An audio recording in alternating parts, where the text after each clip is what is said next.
বিসমিল্লাহির রহমানির রহিম। Islamic unique গল্পের পক্ষ থেকে আমি আছি মোহাম্মদ নূর গনি।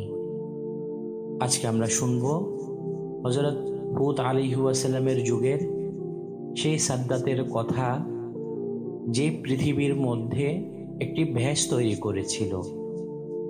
অনেক দিন আগের কথা। আরব দেশে সাদ নামে একটি বংশ ছিল। এ বংশের লোকদের গায়ে ছিল ভীষণ শক্তি। তারাই তখন ছিল আরব দেশে প্রবল ও প্রধান। সাদ্দাত নামে একজন বাদশা ছিল। তার ধন দৌলতের সীমা ছিল না।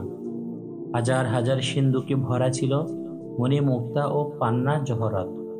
ফিলখানায় ছিল লক্ষ লক্ষ হাতি, আস্তাবলে অসংখ্য ঘোড়া। সিপাহী মন্ত্রী যে কত ছিল তার লেখা জোখা ছিল না। উজির নাজির পাত্র মিত্র তার রংমহলে দিন রাত আসা যাওয়া করত। এই ধন রত্ন থাকায় সাদ্দাদের দেমাক এত বেশি হয়েছিল যে একদিন সে দরবারে বসে উজির নাজিরদের ডেকে বলল, আমার যে অশেষ শক্তি, আমার যে রকম সামর্থ্য আর সুন্দর চেহারা আছে, তাতে কি আমি খোদা হবার উপযুক্ত নই? উজির নাজিররা বলল, নিশ্চয়ই।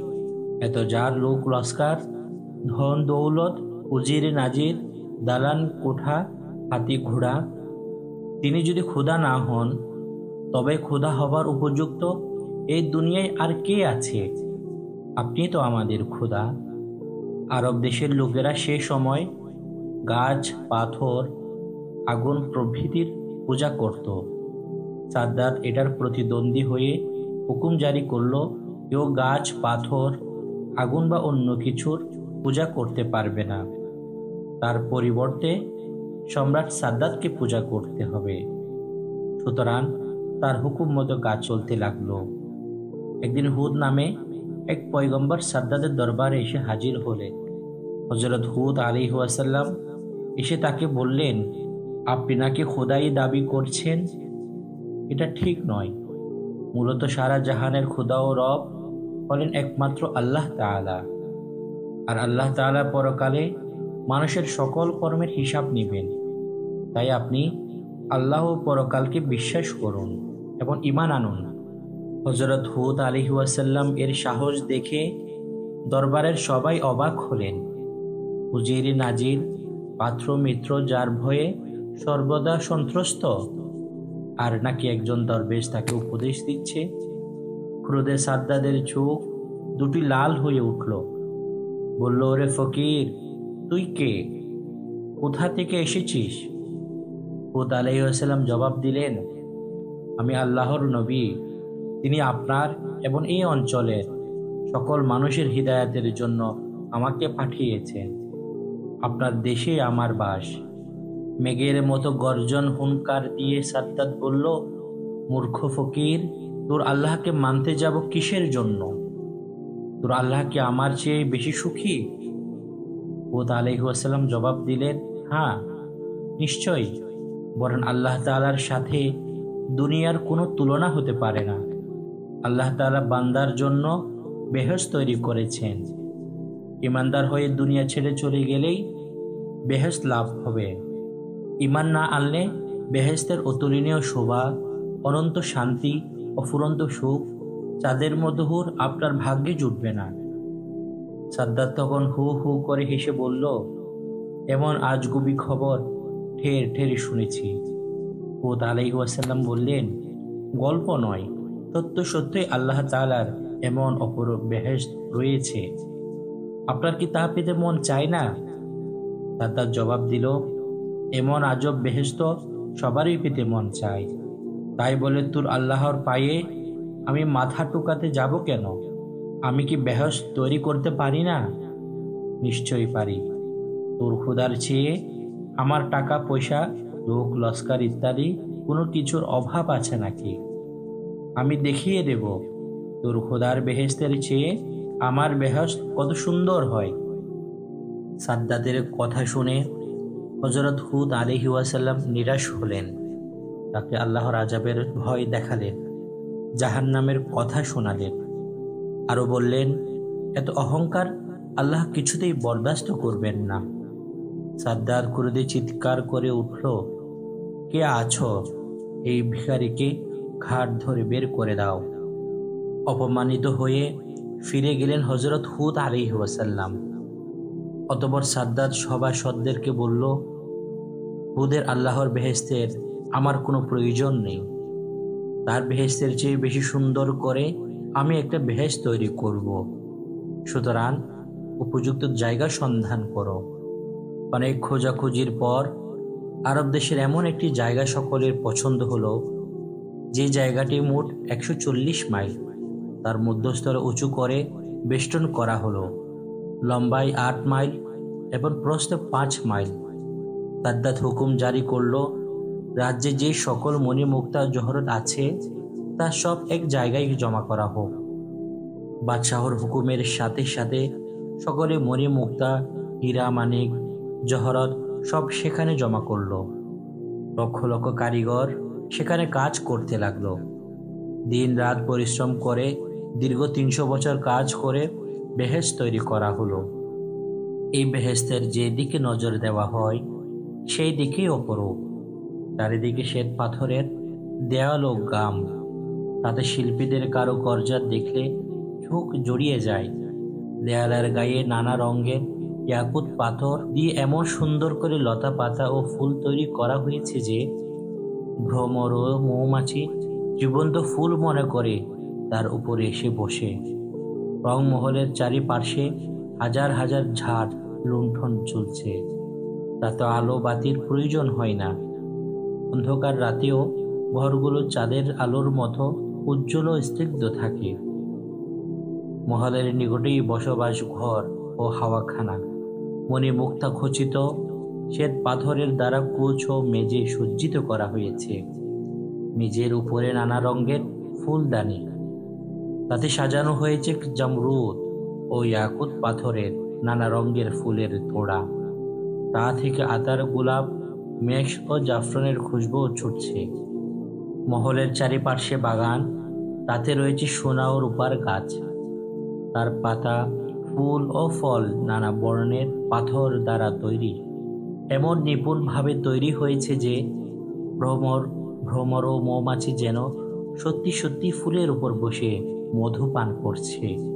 সেই ফুল ও ফল থেকে যে সৌরভ বের হচ্ছে তাতে চারিদিকে বাতাস সুরভিত হচ্ছে। এইসব গাছের নিচ দিয়ে কলকল শব্দে বয়ে চলেছে গোলাপ পানির নহর। তার পানি এত স্বচ্ছ যে মনে হয় যেন তরল মুক্তার ধারা বয়ে যাচ্ছে। সেই নহরের নিকটেই হীরা ও মণিমুক্তা দ্বারা ঘাট বাঁধানো হয়েছে। সেখানে চুনি পান্নার তৈরি শত শত সুন্দরী যেন গোসল করছে। তারপরেই নাচকর। কোনো কোনো ঘরে ছেলে শিল্পীরা হাত নেড়ে মাথা দুলিয়ে অঙ্গভঙ্গি করে গান করছে আর বাদ্যযন্ত্র বাজছে। আবার কোনো কোনো ঘরে যেন সুন্দরী মেয়েরা তালে তালে নাচছে আর গাইছে। এরাই হলো সাদ্দাদের বেহেশতের হুর ও গিলমান। তাদের পাশে নাচছে চাঁদের মতো খুব সুরত হাজার হাজার কচি কচি বালক বালিকা। অতি সুন্দর করে বেহেশত তৈরি সমাপ্ত করে সাদ্দাতকে সংবাদ দেওয়া হলো। সে তখন তার অধীনস্থ রাজ্য সরকারদেরকে জানিয়ে দিল তারা যেন শীঘ্রই তার নিকট মিলিত হয়। সকলকে নিয়ে সাদ্দাত তার বেহেশত দেখতে যাবে। প্রজাদেরকে তখন আনন্দ উৎসব করার হুকুম দেওয়া হলো। বাদশাহের হুকুমে তারা আনন্দে নাচ গান করতে লাগলো। এবার সাদ্দাত সুন্দর সুসজ্জিত ঘোড়ার চড়ে উজির নাজির, পাত্র মিত্র, লোক লস্কার, সৈন্য সামন্ত সঙ্গে নিয়ে ঢাকঢোল ও বাদ্যযন্ত্র বাজাতে বাজাতে হাজার হাজার গণ্যমান্য ব্যক্তিবর্গ ও রাজ্য সরকারদের সাথে নিয়ে চলল বেহেশত দেখার জন্য। দূর থেকে নজর পড়ল বেহেশতের একটি অংশ। এত জমকালো যে চোখ জ্বলসে যেতে লাগলো। সাদ্দাতের আনন্দ যেন ধরে না। আনন্দ চিৎকার করে উঠল, ওই যে আমার বেহেশত। ওই বেহেশতের সিংহাসনে আমি খোদা হয়ে বসব, আর তোমরা হবে আমার ফেরেশতা।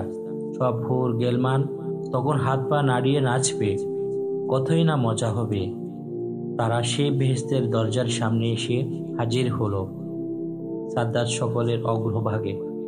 সে বেহেশতের দ্বার দেশে এসে অপূর্ব রূপবান একটি যুবক দেখতে পেল। তার সুন্দর চেহারা দেখে খুশি হয়ে তাকে বলল, তুমি এই বেহেশতের দারোয়ান নাকি?